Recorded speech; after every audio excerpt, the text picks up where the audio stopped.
तोंडाची काळजी घेण्याचे 5 सोपे आणि प्रभावी उपाय। सर्वात पहिला आणि महत्त्वाचा उपाय म्हणजे दिवसातून 2दा दात घासणे। सकाळी उठल्यावर आणि रात्री झोपण्यापूर्वी हा आपला रोजचा दिनक्रमाचा भाग असायला हवा।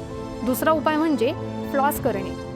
बरेच लोक फ्लॉसिंगकडे दुर्लक्ष करतात, पण ही सवय अत्यंत महत्त्वाची आहे। तिसरा उपाय पौष्टिक अन्नाचा समावेश करा। आपण जे खातो त्याचा थेट परिणाम आपल्या दातांवर होतो। चौथा उपाय म्हणजे भरपूर पाणी प्या। पाणी शरीरासाठी जितकं महत्त्वाचं आहे तितकंच ते तोंडासाठीही आवश्यक आहे।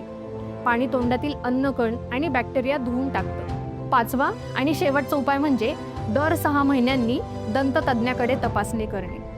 आपल्याला बहुतेक वेळा फक्त दात दुखायला लागले की डॉक्टरांची आठवण येते, पण ही एक मोठी चूक आहे। नियमित तपासणी केल्यास सुरुवातीच्या टप्प्यातच समस्या ओळखता येतात आणि सोप्या उपचारांनी त्यांचे निवारण करता येते। ऐका हो ऐका मराठी पॉडकास्टच्या पुढील अपडेट्स जाणून घेण्यासाठी आमच्या चॅनलला सबस्क्राईब करा व बेल आयकॉन प्रेस करायला विसरू नका। धन्यवाद।